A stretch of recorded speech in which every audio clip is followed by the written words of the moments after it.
I want to greet you in the name of the Lord. This is the day the Lord has made, and we shall rejoice and be glad in it. And do me a favor as well. Do me a favor as well. In the right-hand corner, if you haven't subscribed, please, ma'am, please, sir, please do today. And so this is what I want to say. I want to say to someone. Who's you're in a decision. You're about to make a decision. You're about to do something. You're about to do something.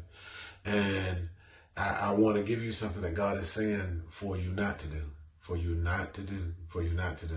And it's a simple command. And this is one of the commands that God even told Israel.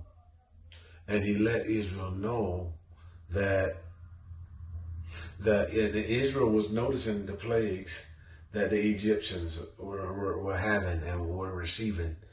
And God simply told the Egyptians, you don't have to get done. None of this will touch you. None of this will touch you. None of this will come to your dwelling. None of this will become a part of you. None of this will be a part of you. But there's only one caveat. Don't touch. That's all you got to do. Do not touch. Do not touch. That's all you got to do. In order for certain bad things, in order for certain painful things not to happen, not to transpire to you, that's happening to them, just don't do it. Don't touch it. And if I can talk, this is where many of you are at right now. There are certain things will not happen. There are certain things will not come to you if you take heed and not touch and not do see, there's something that's calling you to do something. Something that's calling you to do something that's forbidden. And see, the thing about it, things that are forbidden is exciting. It's always exciting when it's forbidden. It's exciting. Because you remember the forbidden fruit? You remember in the Garden of Eden? And all the trees, God had instructed the man, Adam and Eve, that they can eat from. But there's one particular tree, the tree of the knowledge of good and evil, sat right there in the middle, in the center of the garden. And their job was to watch over all that and watch over that one. Don't touch, don't eat. Don't touch it.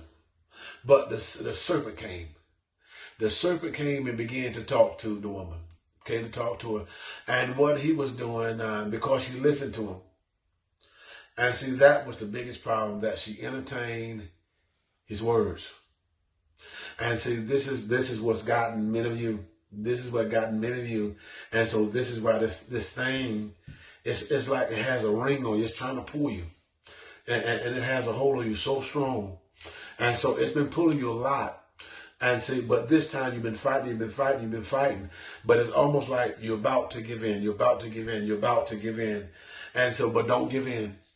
Do not give in. Fight to do what's right. Abstain. The Bible lets us know to abstain from the very appearance of evil. If it looks like evil is evil, abstain from it. And so, see, because if you do certain things, that not only evil is going to come, but the even appearance of it, the stain of it. And then you're going to become identified with that act. You become identified with that move. And so it might be justified in your mind on making a certain move, but do not touch. And do not touch. You know what I mean? Do not touch means to telephone, text, think about. And see, God wants to wash. He wants to flush your mind away from that thing. And what he's doing, he's breaking the chains. He's breaking those things because this thing has had you handcuffed. You have been handcuffed to this situation. This situation has you handcuffed. Matter of fact, this situation has been on your mind before you go to sleep at night. And this situation has been waiting on you in the morning, good morning, when you wake up in the morning. And so this thing been stalking you. It's been stalking you so much that It's made you pay attention to it.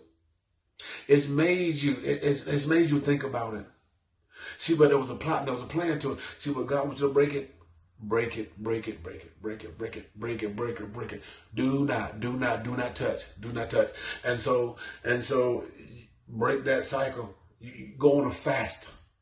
And the fast is a denial. So in other words, a fast is something that you usually do or something that you usually take or practice or whatever. You stop doing it. You stop doing it for that moment.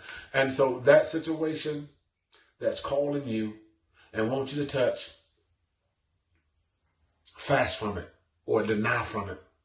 And when that urge or when those voices or trying to break you down and where it's like you're trying to get you on the rope and don't try to beat you, and try to talk to you in so many ways and at your weakest moment, because these voices gonna come not when you're strong, but these voices and this voice and this spirit, this spirit is gonna come when you're by yourself, when you're all alone, and gonna try to corner you and talk to you.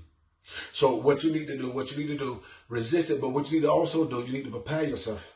And the way you prepare yourself is with the word. Prepare yourself with the word.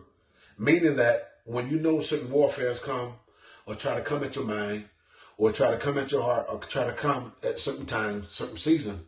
So what you do, prepare how to respond. Prepare how to react. And so if you're an emotional person, you always falling victim. You always fail in the test because you get emotional. So think about it before it happens. Think about yourself and what you do. The Bible says, strengthen those things that remain, that are ready to die. So those things that are weak, make them strong. Make them strong. Think about those areas that you're weak and those areas where you always fail. Those areas where you always give in. And those areas, those places where you always fail and give in in life. At those areas, keep practicing that same area. That same area.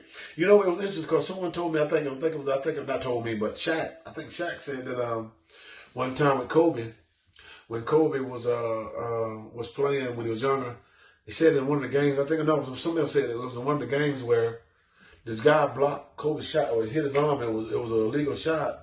It was an illegal foul. So I think they said he was younger. He was younger at the time. So I think in practice, or after the game, Kobe would keep on practicing, or had his trainer kept on hitting his hand. And so what Kobe was doing, he was keep on practicing that same move that he failed at, where he practiced so much that he wouldn't fail at it. They would find out how to overcome that failure, and even in that situation, even get the basket. And so this is life, and this is what God is doing in the middle of you. You know, He's teaching you warfare. He's teaching you even in emotion. He's maturing. He's graduating. He's making your emotions, making you more emotionally strong. That's what He's doing. He's making you emotionally fortified. I think I did a message one time where God is building up spiritual muscles. And so that's what it's like. And so when you work out so much, you become familiar.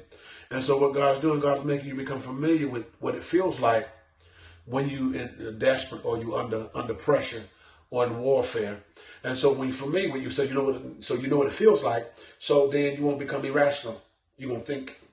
And so that's what God wants you to think. And the thought is, and the word is, do not touch. Don't touch. God bless you.